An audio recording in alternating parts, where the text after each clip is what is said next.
नमस्कार, कल्पना voice channel में आप सभी का स्वागत है। आज की हमारी कहानी है दहेज के भिखारी। सुबह की हल्की धूप सुहानी के कमरे में खिड़की के अंदर झांक रही थी। कमरे में किताबों की अलमारी, दीवार पर चिपके लक्ष्य सूचियों के पन्ने, एक कोने में रखी उसकी छोटी सी डेस्क थी। सुहानी ने अपनी चाय का आखिरी घूंट लिया और लैपटॉप खोलकर अपने ऑफिस का काम शुरू कर दिया। 29 साल की सुहानी अपने छोटे से कस्बे की सबसे होनहार लड़कियों में से एक थी। उसने अपने संघर्ष और मेहनत से न केवल पढ़ाई में उच्च स्थान प्राप्त किया था, बल्कि एक बड़े शहर में एक अच्छे पद पर नौकरी भी हासिल की थी। वह आत्मनिर्भर थी और अपनी जिंदगी को लेकर काफी स्पष्ट थी। सुहानी का परिवार एक साधारण मध्यम वर्गीय परिवार था। उसके पिता प्रकाश जी सरकारी स्कूल में शिक्षक थे। अपनी सीमित आय में भी उन्होंने अपनी बेटी को पढ़ाने में कोई कसर नहीं छोड़ी थी। सुहानी की मां साधना एक गृहिणी थी जो हमेशा परिवार की खुशियों का ध्यान रखती थी। उसका एक छोटा भाई भी था जो कॉलेज में पढ़ रहा था। हालांकि परिवार खुशहाल था, लेकिन सुहानी की शादी को लेकर एक अदृश्य चिंता हमेशा बनी रहती थी। हर शादी की चर्चा में उनकी आर्थिक स्थिति आड़े आ जाती थी। समाज का दबाव और दहेज की परंपरा इस चिंता को और बढ़ा देते थे। इस सुबह भी जब सुहानी अपने काम में व्यस्त थी, साधना जी ने धीरे से उसके पास आकर कहा, बेटी, आज शाम को लड़के वाले आ रहे हैं।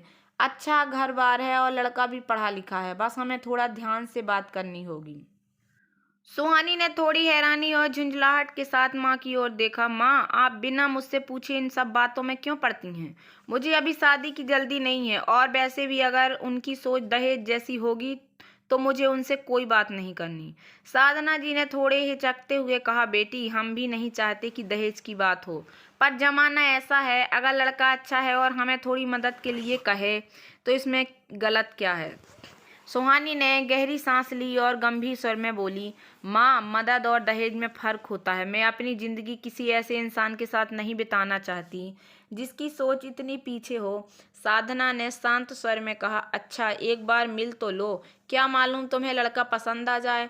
फिर वह सुहानी की बात को नजरअंदाज करते हुए अपने काम में लग गई। शाम को लड़के वाले आए। राहुल और उसका परिवार शहर के संभ्रांत परिवारों में एक था। राहुल ने इंजीनियरिंग की थी और एक बड़ी कंपनी में काम करता था। उसकी सादगी और शांत स्वभाव ने पहली मुलाकात में ही सुहानी को प्रभावित किया। सुहानी और राहुल के बीच बातचीत सहज और सामान्य रही। राहुल ने बताया कि वह अपने काम और पढ़ाई को लेकर कितना गंभीर है। सुहानी को उसकी सोच और व्यक्तित्व आकर्षक लगे, लेकिन जाते जाते राहुल की मां ने एक वाक्य में सब स्पष्ट कर दिया। लड़की तो अच्छी है, उन्होंने मुस्कुराते हुए कहा, बस हम चाहते हैं कि शादी में थोड़ा मान सम्मान बना रहे, कुछ तो देना ही पड़ता है। आखिर लड़के वाले हैं, समाज में इज्जत भी रखनी होती है। यह सुनते ही सुहानी के माता पिता के चेहरे उतर गए। उन्होंने विनम्रता से लड़के वाले को विदा किया, लेकिन सुहानी यह सब सुन चुकी थी। सुहानी का विद्रोह, पापा क्या कह यही हो अच्छा घर था जिसकी आप बात कर रहे थे? सुहानी ने गुस्से में पूछा।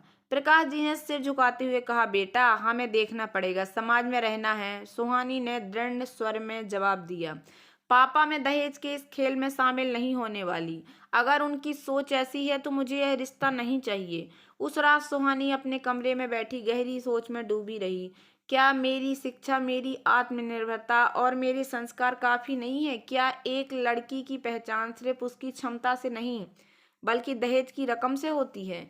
क्या समाज की यह सोच कभी बदलेगी? वह जानती थी कि उसे अपनी इस सोच के लिए लड़ाई लड़नी होगी।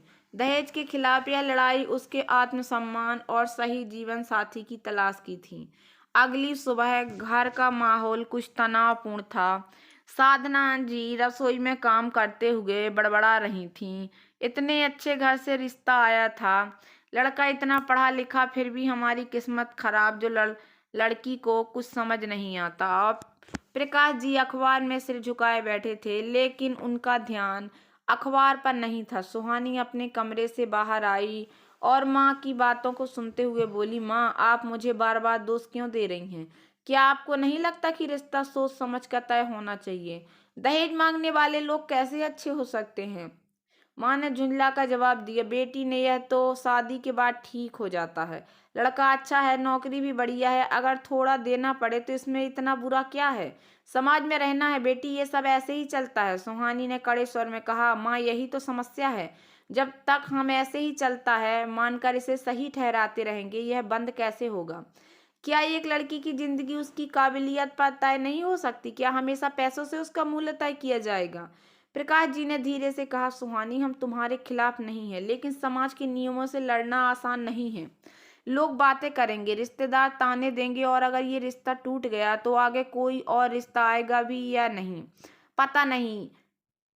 गहरी सांस ली, वह समझ रही थी कि उसके माता पिता पर कितना दबाव है, लेकिन वह जानती थी कि यदि आज उसने झुकने का फैसला कर लिया तो यह उसकी पूरी जिंदगी पर असर डालेगा। रिश्तेदारों की दखल अंदाजी, दिन बीतते ही रिश्तेदारों को भी यह बात पता चल गई कि सुहानी ने दहेज के कारण यह रिश्ता मना कर दिया। सबसे पहले बुआ जी का फोन आया। अरे साधना, ये क्या सुना? इतने अच्छे घर से रिश्ता आया था और तुम लोगों ने उसे ठुकरा दिया। आजकल तो ऐसा लड़का मिलना भी मुश्किल है, और दहेज कौन नहीं लेता। ये तो परंपरा है। लड़के वाले अगर थोड़ा कुछ मांग भी लें तो इसमें इतना सोचने की क्या बात है। साधना ने एक मजबूर माँ की तरह कहा, क्या करें दीदी, लड़की अब बड़ी हो गई है, अपनी बातों में अड़ी रहती है। हमें तो हर पल डर लगता है कि कहीं इसकी जिद के चलते कोई रिश्ता ही ना मिले। बुआ जी ने हंसते हुए कहा, अरे पढ़ाने का यही नतीजा है, देख लो, ज्यादा समझदार लड़की हमेशा मुश्किलें खड़ी करती हैं। सुहानी जो पास के कमरे में थी यह सब सुन रही थी। उसका गुस्सा बढ़ता जा रहा था, लेकिन उसने खुद को शांत किया। वह जानती थी कि उसे अपने आत्मसम्मान के लिए खड़ा होना होगा। राहुल और उसका परिवार कुछ दिनों बाद राहुल के परिवार से फोन आया। उसकी मां ने साधना को फोन पर कहा, हमने सोचा था कि आप लोग समझदार हैं, लेकिन लगता है कि लड़की को ज्यादा ही छूट दी हुई है। देखिए, रिश्ते बराबरी से निभाए जाते हैं। अगर हम थोड़ी उम्मीद कर रहे हैं तो इसमें बुरा क्या है? आखिर लड़का इतना काबिल है। साधना ने विनम्रता से कहा, बहन जी, हम आपकी बात समझते हैं, लेकिन हमारी सुहानी दहेज के खिलाफ है। वह शादी को सामान न पैसे से नहीं, बराबरी से देखती है। यह सुनकर राहुल की मां का स्वर बदल गया। अच्छा, तो लड़की अपने फैसले खुद लेगी, परिवार की कोई इज्जत नहीं है क्या? ऐसे तो कोई रिश्ता नहीं टिकेगा। लड़के वालों का भी कोई मान सम्मान होता है। अच्छा हुआ जो पहले ही पता चल गया कि ये रिश्ता नहीं होना चाहिए। सुहानी की सोच। उस रात सुहानी अपने माता पिता के साथ बैठी, अपने शांत स्वर में कहा, माँ पापा, मैं जानती हूँ कि आप लोग मेरी भलाई चाहते हैं, लेकिन क्या मेरी शादी केवल इसलिए होनी चाहिए कि समाज कुछ कहेगा? अगर मैं झुक गई तो क्या मैं अपनी जिंदगी से खुश रह पाऊंगी? मुझे ऐसा जीवन साथी चाहिए जो मुझे मेरी सोच और मेरी काबिलियत के लिए अपनाए, ना कि पैसे के लिए। प्रकाश जी ने कुछ देर सोचा। उन्होंने महसूस किया कि उनकी बेटी गलत नहीं है, लेकिन समाज का डर उन्हें भीतर से खा रहा था। सुहानी का फैसला सुहानी ने ठान लिया था कि वह इस लड़ाई को अकेले ही क्यों न लड़ना पड़े, पीछे नहीं हटेगी। उसने अपनी माँ से कहा, माँ, अगर कोई रिश्ता मेरी काबिलियत को नहीं बल्कि मेरे पैसे को देखेगा तो वह रिश्ता मुझे नहीं चाहिए, और अगर समाज सवाल उठाएगा तो मैं उसके सामने भी अपनी बात रखूंगी, लेकिन मैं दहेज देकर अपनी जिंदगी की शुरुआत नहीं करूंगी। साधना जी ने गहरी सांस ली। शायद पहली बार उन्हें अपनी बेटी की सोच पर गर्व हो रहा था, लेकिन चिंता भी कम नहीं थी। अगले कुछ दिनों तक सुहानी के घर का माहौल शांत मगर भारी रहा। माँ अब भी थोड़ा नाराज थी, पापा चुपचाप थे, और सुहानी खुद को काम में व्यस्त रखने की कोशिश कर रही थी। लेकिन कस्बे के छोटे दायरे में बातें छिपती कहाँ हैं। धीरे धीरे पूरे मोहल्ले और रिश्तेदारों में चर्चा होने लगी कि सुहानी ने लड़के वालों को दहेज के कारण मना कर दिया।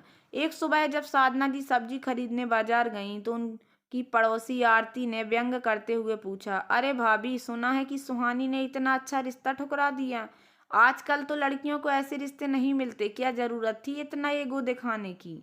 साधना जी ने कुछ नहीं कहा, वह सिर झुका सब्जी खरीदती रही। लेकिन आरती रुकी नहीं। देख लेना भाभी, ज्यादा नखरे करने वाली लड़कियां उम्र भर कुंवारी रह जाती हैं, और फिर लोग कहते हैं कि लड़की में ही कोई कमी होगी। अब आप ही बताइए, कौन लड़के वाले बिना दहेज शादी करेंगे? साधना जी ने बस इतना कहा, हमने जो किया सोच समझ कर किया, अब जो होगा देखा जाएगा। आरती की बातें सुनकर साधना का मन भर आया। घर लौटकर उन्होंने सुहानी से कहा, बेटी ये लोग तुम्हारे बारे में क्या क्या कह रहे हैं। मुझे लगता है कि शायद हमने गलती कर दी। इस उम्र में लड़कियों को अच्छे रिश्ते नहीं मिलते। सुहानी ने माँ के हाथ पकड़कर कहा, माँ मैं जानती हूँ कि ये बातें सुनकर आपको बुरा लगता है, लेकिन क्या हमें सिर्फ इसलिए समझौता करना चाहिए क्योंकि लोग बातें कर रहे हैं? आप ही सोचिए, अगर मैं दहेज के कारण उस घर में शादी करती तो क्या वह रिश्ता टिक पाता? क्या मैं खुश रहती? साधना ने कुछ नहीं कहा। उनकी आंखें तो नम थीं, लेकिन कहीं न कहीं उन्हें अपनी बेटी पर गर्व हो रहा था। राहुल का फ़ोन कॉल उसी दिन शाम को अचानक राहुल का फ़ोन सुहानी के मोबाइल पर आया। सुहानी ने कॉल उठाई। हेलो सुहानी, मुझे तुमसे एक बात करनी है। राहुल की आवाज़ गंभीर थी। जी कहिए, सुहानी ने शांति से जवाब दिया। देखो, मुझे तुम्हारे इनकार करने की वजह समझ में आई। मैं भी दहेज के पक्ष में नहीं हूँ, लेकिन मेरे घर में यह सब चलता है। मैंने अपने माता पिता से बात की थी कि दहेज की कोई ज़रूरत नहीं है, पर वे नहीं माने। मैं चाहता कि यह रिश्ता आगे बढ़े, लेकिन अब शायद यह संभव नहीं है। राहुल ने एक गहरी सांस लेते हुए कहा। सुहानी ने थोड़ी देर सोचा और फिर जवाब दिया, राहुल, मुझे यह सुनकर अच्छा लगा कि तुम भी दहेज के खिलाफ हो, लेकिन यह सिर्फ तुम्हारी या मेरी लड़ाई नहीं, यह हमारे पूरे समाज की सोच को बदलने की बात है। अगर तुम सच में इसे गलत मानते हो तो तुम्हें अपने परिवार को समझाना होगा। यह इतना आसान नहीं है सुहानी। परिवार के खिलाफ जाकर मैं कुछ नहीं कर सकता, राहुल ने उदास स्वर में कहा। सुहानी ने शांत लेकर दृढ़ आवाज में कहा, तो फिर यह रिश्ता भी आगे नहीं बढ़ सकता। अगर तुम अपनी सोच को अपने परिवार के सामने नहीं रख सकते तो तुम उस बदलाव के लिए तैयार नहीं हो जो जरूरी है। राहुल ने चुपचाप फोन रख दिया। समाज की प्रतिक्रियाएं अगले कुछ दिनों में रिश्तेदारों और मोहल्ले वालों के सवाल और ताने बढ़ते गए। हर किसी के पास अपनी राय थी। कुछ लोग कहते कि इतनी पढ़ाई करवाई है लेकिन कोई फायदा नहीं, अब कौन इसे शादी के लिए पूछेगा। लड़की को इतना सिर चढ़ाना ठीक नहीं होता, माँ बाप को ही भुगतना पड़ता है। ऐसी लड़कियां ज्यादा देर घर पर बैठी रहें तो घर की इज्जत पर बुरा असर पड़ता है। प्रकाश जी चुपचाप सब सुनते रहते, लेकिन उनके मन में एक बेचैनी थी। एक शाम उन्होंने सुहानी से कहा, बेटा मैं जानता हूँ कि तुम सही हो, लेकिन यह समाज हमारी जिंदगी को आसान नहीं बनाएगा। मैं बस इतना चाहता हूँ कि तुम्हारी शादी ऐसे घर में हो जहाँ तुम्हें इज्जत और प्यार मिले, लेकिन यह सब देखकर मुझे डर लगता है कि कहीं तुम्हारी जिद तुम्हारे लिए मुश्किल न खड़ी कर दे। सुहानी ने अपने पिता के पास बैठते हुए कहा, पापा मैं आपकी चिंता समझती हूँ, लेकिन यह जिद नहीं है, यह मेरे आत्मसम्मान और सही जीवन की लड़ाई है। क्या आप मुझे इस लड़ाई में अकेला छोड़ देंगे? प्रकाश जी ने गहरी सांस ली। उन्होंने महसूस किया कि उनकी बेटी कमजोर नहीं है, बल्कि वह अपने सिद्धांतों के लिए मजबूती से खड़ी है। ठीक है बेटा, तुम जो कर रही हो ठीक ही कर रही हो। हम बस तुम्हारा साथ दे सकते हैं, बस इससे आगे हम कुछ नहीं कर सकते बेटा। मैं बस ईश्वर से यही दुआ करता हूँ कि वो इस मुश्किल हालात में तुम्हें हौसला दे बेटा। सुहानी उसके पापा की बात सुन के अपने को और मजबूत महसूस करती है। एक नई शुरुआत की ओर। कुछ दिनों बाद सुहानी ने अपने कॉलेज की एक सहेली सुधा से बात की।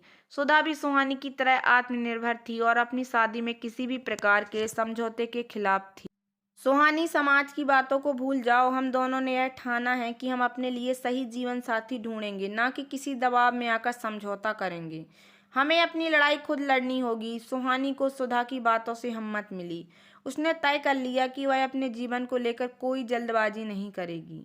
उसे पता था कि सही समय आने पर वह ऐसा साथी जरूर पाएगी जो उसकी सोच और मूल्यों को समझे। सुहानी ने खुद को समाज के तानों और रिश्तेदारों की बातों से ऊपर उठाना शुरू कर दिया। उसने ठान लिया था कि वह अपने जीवन के फैसले अपनी शर्तों पर लेगी, लेकिन यह सफर आसान नहीं था। एक दिन जब वह ऑफिस के लिए तैयार हो रही थी, तभी साधना कमरे में आई। बेटी, तेरे मामा का फोन आया था। उन्होंने कहा कि उनके जानने वाले के बेटे का रिश्ता आया है। लड़का अच्छा है, बस थोड़ी सी डिमांड है। तुम एक बार बात कर लो, साधना ने उम्मीद भरे स्वर में कहा। सुहानी ने अपनी माँ की तरफ देखा। माँ, मैंने आपसे पहले भी कहा था कि मुझे दहेज की बात करने वाले किसी लड़के या परिवार से शादी नहीं करनी। आप बार बार इस बात पर क्यों जोर देती हैं? साधना ने गहरी सांस लेते हुए कहा, बेटी मेरी ममता डरती है। समाज में यह बातें सुनते सुनते दिल बैठने लगता है। आखिर कब तक तुम इस तरह अकेली रहोगी? रिश्तेदार तो जैसे मौके का इंतजार करते हैं। कि कोई नई बात कह सके। सुहानी ने अपनी माँ का हाथ पकड़कर कहा, माँ आप परेशान मत होइए, मैं अपनी जिंदगी के लिए जिम्मेदार हूँ। मैं चाहती हूँ कि मेरी शादी मेरे उसूलों पर हो, ना कि समाज के दबाव में। और माँ, क्या आप चाहेंगी कि मैं किसी ऐसे परिवार में जाऊँ जहाँ मेरी इज्जत मेरे पैसों पर निर्भर हो? चुप हो गई। उनका दिल तो समझ रहा था कि उनकी बेटी सही है, लेकिन समाज की सोच से बाहर निकलना उनके लिए आसान नहीं था। काम में सफलता सुहानी ने अपनी पूरी ऊर्जा अपने करियर पर लगा दी। उसने तय किया कि वह खुद को इतना मजबूत बनाएगी कि समाज का कोई भी ताना उसे तोड़ न सके। वह ऑफिस में एक नए प्रोजेक्ट पर काम कर रही थी, जिसमें उसकी मेहनत और नेतृत्व की सब तारीफ कर रहे थे। उसके बॉस मिस्टर खन्ना ने एक दिन मीटिंग के बाद कहा, सुहानी तुम्हारी मेहनत और लगन ने हमें प्रभावित किया है। इस प्रोजेक्ट की सफलता के बाद तुम्हें प्रमोशन के लिए जरूर सोचा जाएगा। सुहानी के चेहरे पर हल्की मुस्कान आई। यह उसके लिए गर्व का पल था। सुहानी ने यह बात घर आके अपने माता पिता को बताई, जिससे उन्हें उस और भी गर्व होने लगा। बस बेटा, तुम इसी तरह मेहनत करते रहो, देखना तुम एक दिन बहुत आगे जाओगी। तभी साधना कहती हैं कि बस बेटा, अब भगवान तुम्हारे लिए कोई अच्छा सा लड़का बता दे जो सिर्फ तुमसे प्यार करता हो, ना कि किसी रुपए पैसों से। तभी सुहानी एक छोटी सी मुस्कान लेते हुए अपने कमरे में चली जाती है। राहुल की सच्चाई। एक दिन सुधा ने सुहानी को चाय पर बुलाया। बातचीत के दौरान सुधा ने अचानक कहा, सुहानी क्या तुमने सुना, राहुल की शादी अगले महीने तय हो गई है। सुहानी ने थोड़ा चौंक कर पूछा, अच्छा किससे? किसी बड़े बिजनेसमैन की बेटी से। और हाँ, शादी में करोड़ों का दहेज दिया जा रहा है। राहुल के घर वालों को तो जैसे जैकपॉट मिल गया हो, सुधा ने थोड़ा व्यंग से कहा। सुहानी ने एक पल सोचा और फिर मुस्कुराई। चलो अच्छा है, शायद राहुल के परिवार को वह मिल गया जो वे चाहते थे, लेकिन मैं खुश हूँ कि मैंने यह रिश्ता नहीं अपनाया, क्योंकि अगर मैं समझौता कर लेती तो मेरी सारी जिंदगी इसी दहेज की याद में गुजर जाती। हाँ, तुम सही कह रही हो सुहानी, मुझे भी यह दहेज मांगने वाले लोग कम ही पसंद आते हैं, क्योंकि यह उसे ही ज़्यादा पसंद करते हैं और इज्जत देते हैं जो ज़्यादा दहेज लाता है। वरना इनकी नज़र में आने वाली बहू बहू नहीं, सिर्फ नौकरानी होती है। बस उसकी बातों से सुहानी को एक नया मोड़ मिलता है, नए रास्ते। सुहानी ने अब शादी की चिंता को एक तरफ रख दिया था। उसने अपनी सहेली सुधा के साथ एक नया विचार सोचा, अपने कस्बे की लड़कियों के लिए एक अभियान शुरू करना। उनका मकसद था कि लड़कियों को यह सिखाया जाए कि वे अपनी जिंदगी के फैसले खुद ले सकती हैं और दहेज जैसी बुराई से लड़ सकती हैं। उन्होंने एक छोटे से हॉल में दहेज मुक्त समाज नाम से एक सेमिनार आयोजित किया। कस्बे की कई लड़कियां और उनके परिवार वाले इसमें शामिल हुए। सुहानी ने सबके सामने अपनी कहानी सुनाई। मैंने दहेज के कारण एक रिश्ता ठुकराया। यह आसान नहीं था। लोग बातें करते हैं, ताने देते हैं, लेकिन अगर हम इन बातों से डर गए तो बदलाव कैसे आएगा? हमें अपने आत्मसम्मान के लिए खड़ा होना होगा। लोगों ने उसकी बातों को ध्यान से सुना। कई लड़कियों ने उसके पास जाकर कहा, दीदी आपने हमें हिम्मत दी, अब हम भी अपने हक के लिए खड़ी होंगी। एक नई उम्मीद। सेमिनार के बाद सुहानी को एक अजनबी का फोन आया। हेलो, मैं आलोक बोल रहा हूँ। मैंने आपके सेमिनार के बारे में सुना, आपसे मिलना चाहता हूँ। सुहानी ने थोड़ी हैरानी से पूछा, लेकिन आप कौन हैं? मैं एक सामाजिक कार्यकर्ता हूँ और दहेज के खिलाफ काम करता हूँ। आपकी बातों से मुझे प्रभावित किया है। क्या हम मिल सकते हैं? सुहानी ने मुस्कुराते हुए जवाब दिया, जी क्यों नहीं। सुहानी काफी हैरान थी कि आखिर यह आलोक है कौन और यह मुझसे मिलना क्यों चाहते हैं। काफी सोचने के बाद अपने आप से ही कहती है कि देखते हैं कौन है। आखिर मिलने के बाद ही मालूम चलेगा कि इसका मिलने का क्या कारण है। सुहानी ने दहेज मुक्त समाज अभियान को अपने जीवन का उद्देश्य बना लिया था। उसके छोटे से कस्बे में हुए पहले सेमिनार की सफलता ने उसे विश्वास दिला दिया कि बदलाव संभव है, लेकिन उसे यह भी समझ में आ गया था कि यह राह आसान नहीं होगी। उसे अब ऐसे लोगों की जरूरत थी जो उसकी सोच और उसके मिशन में उसका साथ दे सकें। आलोक से मुलाकात। एक दिन आलोक नामक सामाजिक कार्यकर्ता ने उससे संपर्क किया। उसने सुहानी के सेमिनार के बारे में सुना था और उससे मिलने की इच्छा जाहिर की। सुहानी ने इस प्रस्ताव को स्वीकार कर लिया। एक कैफे में दोनों की मुलाकात तय हुई। सुहानी अपने विश्वास और सहजता के साथ वहां पहुंची। उसने देखा कि आलोक एक साधारण लेकिन आत्मविश्वास से भरे व्यक्तित्व के व्यक्ति थे। उनकी आंखों में कुछ ऐसा था जिसने सुहानी को यकीन दिलाया कि वह सही व्यक्ति से मिल रही है।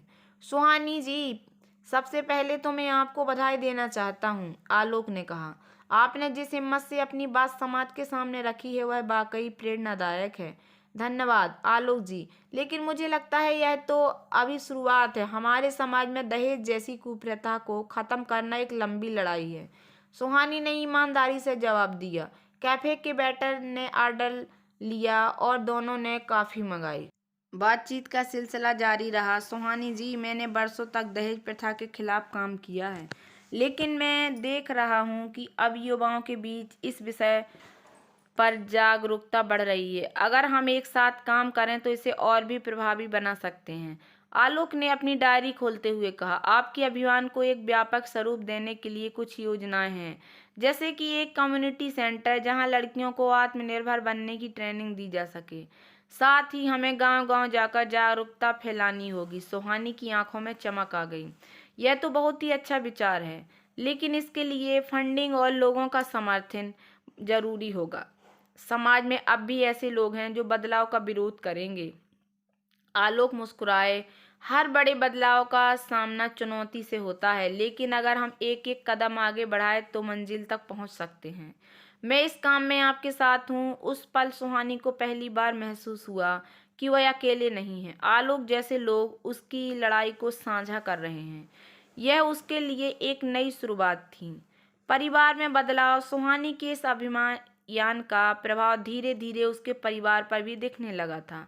जहाँ पहले साधना समाज के डर और तानों से परेशान रहती थी, अब वे अपनी बेटी के काम पर गर्व महसूस करने लगी थी। एक दिन जब सुहानी ऑफिस से लौटी तो उसने अपने पिता को गहरी सोच में डूबा पाया। पापा, आप क्या सोच रहे हैं? उसने पूछा। प्रकाश जी ने मुस्कुराते हुए कहा, बेटा, मैं सोच रहा हूँ कि मैं भी तुम्हारे इस अभियान का हिस्सा बनूं। मैं अपने स्कूल में बच्चों और उनके माता पिता को इस मुद्दे पर जागरूक कर सकता हूँ। सुहानी ने अपने पिता को गले लगा लिया। यह उसके लिए सबसे बड़ा समर्थन था। समाज से टकराव। सुहानी और आलोक ने मिलकर अपने अभियान को एक नई दिशा दी। उन्होंने गांव-गांव जाकर कार्यशालाएं आयोजित करना शुरू की। दहेज मुक्त भारत नाम के इस अभियान से लोगों का ध्यान खींचा, लेकिन जहां बदलाव होता है वहां विरोध भी होता है। एक दिन जब सुहानी और आलोक एक गांव में कार्यशाला कर रहे थे तो कुछ लोग आकर विरोध करने लगे। तुम लोग हमारी परंपराओं को क्यों खत्म करना चाहते हो? दहेज हमारी संस्कृति का हिस्सा है, एक अधेड़ आदमी ने गुस्से में कहा। सुहानी ने शांत स्वर में जवाब दिया, क्या यह परंपरा सही है जो लड़कियों को बोझ समझती हैं? क्या हमारी बेटियों की कीमत पैसों से तय होनी चाहिए?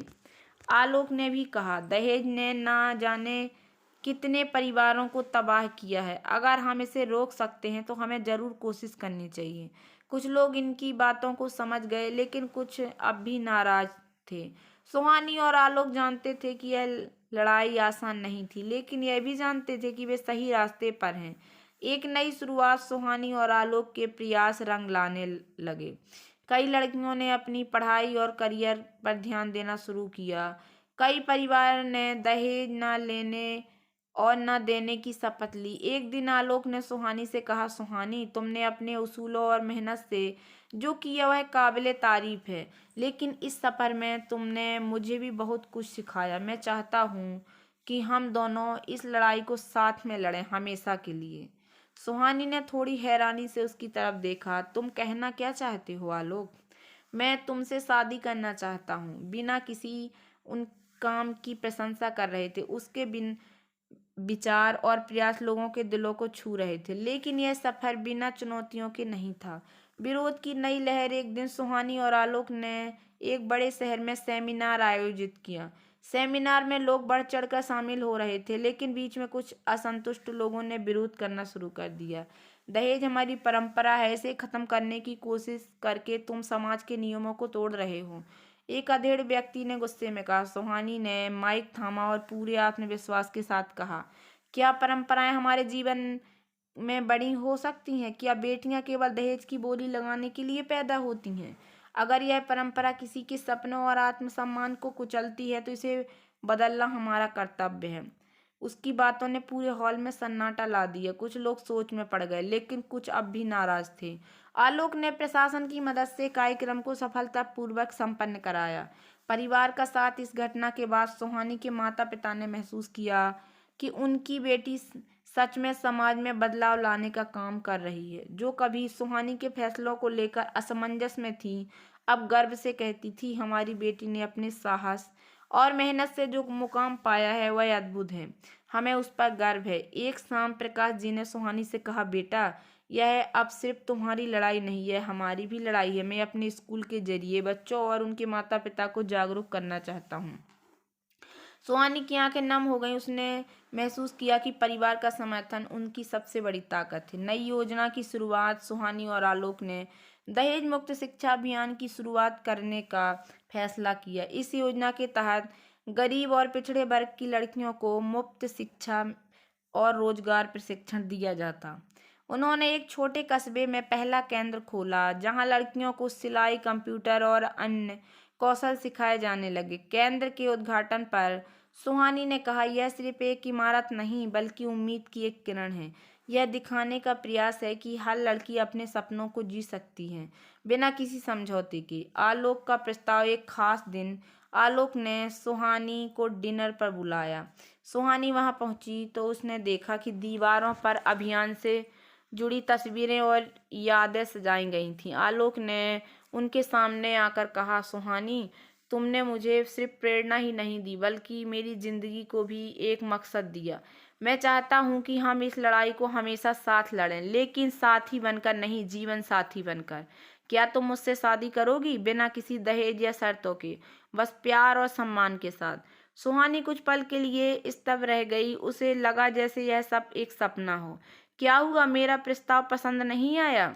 आलोक ने मुस्कुराते हुए पूछा। सुहानी ने खुद को संभाला और मुस्कुराकर कहा, हाँ आलोक, मैं तुम्हारे साथ इस सफर को आगे बढ़ाने के लिए तैयार हूँ, लेकिन मुझे लगता है कि तुम्हें यह प्रस्ताव मेरे माता पिता के सामने रखना चाहिए। रिश्ते की बात। आलोक ने सुहानी के घर आकर उसके माता पिता से अपने दिल की बात कही। प्रकाश जी और साधना जी इस रिश्ते से बेहद खुश हुए। उन्होंने कहा, भगवान ने हमारी बेटी के लिए ऐसा जीवन साथी चुना है जो न केवल उसे समझता है बल्कि उसके विचारों और संघर्षों में उसका सच्चा साथी भी है। सुहानी के परिवार का आशीर्वाद मिलते ही दोनों का रिश्ता पक्का हो गया। सुहानी की नई शुरुआत अब सुहानी और आलोक के अभियान के एक व्यक्तित्व और सामाजिक मोड़ ले लिया था।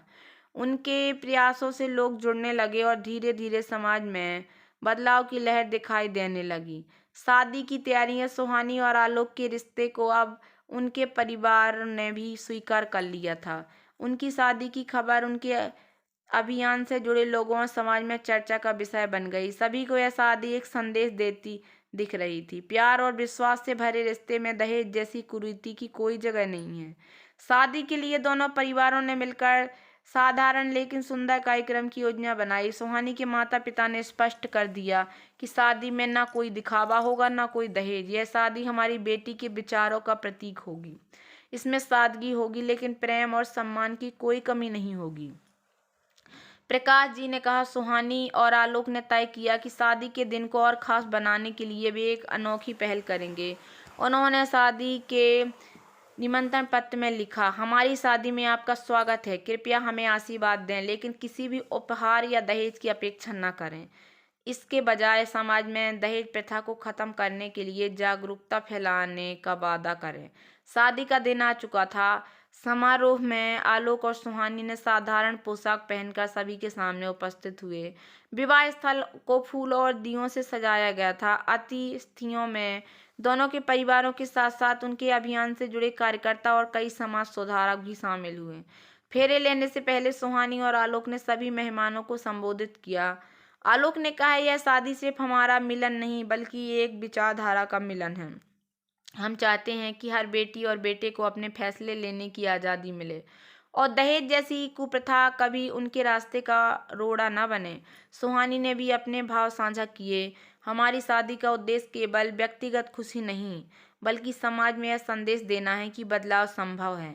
हम आशा करते हैं कि आप सभी इस बदलाव का हिस्सा बने। उनकी बातों से हर कोई प्रभावित हुआ। समारोह सादगी और प्रेरणा से भरा हुआ था। अब दोनों ने पूरी रीति रिवाज से इस और साधारण तरीके से यह शादी संपन्न की। यह सब देख के सुहानी के माता पिता की आंखों से अब खुशी के आंसू थे और एक आत्मसम्मान था अपनी बेटी के लिए। सभी यह शादी से बहुत खुश थे और सभी उन्हें अपना आशीर्वाद दे रहे थे। अभियान की नई दिशा। शादी के बाद सुहानी और आलोक ने अपने अभियान को और भी विस्तृत रूप देने का फैसला किया। उन्होंने तय किया कि अब वे देश के कोने कोने में जागरूकता फैलाने के लिए कार्यशालाएं और सेमिनार आयोजित करेंगे। इसके साथ ही दहेज मुक्त शिक्षा अभियान को और भी गांव कस्बों तक पहुंचाने का लक्ष्य रखा गया। सुहानी ने अपनी पहली कार्यशाला में कहा, दहेज केवल एक सामाजिक प्रथा नहीं, यह महिलाओं के सपनों और उनके आत्मसम्मान को कुचलने का एक तरीका बन गया है। इसे खत्म करना हमारा कर्तव्य है। इसके अलावा उन्होंने अपनी शादी की सादगी और सफलता को उदाहरण बनाकर लोगों को दिखाया कि बिना दहेज के भी विवाह कितना आनंदमय और प्रेरणादायक हो सकता है।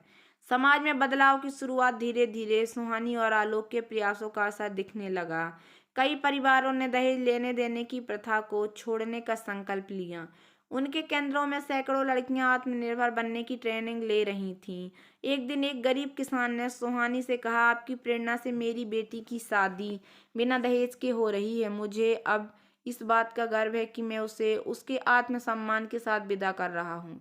यह सुनकर सुहानी की आंखें नम हो गईं। उसे लगा कि उसका संघर्ष अब सही दिशा में जा रहा है। आखिरी संदेश। कुछ वर्षों बाद सुहानी और आलोक ने एक बड़ी सभा का आयोजन किया। इस सभा में उन्होंने अपने अभियान की यात्रा और समाज में आए बदलावों पर चर्चा की।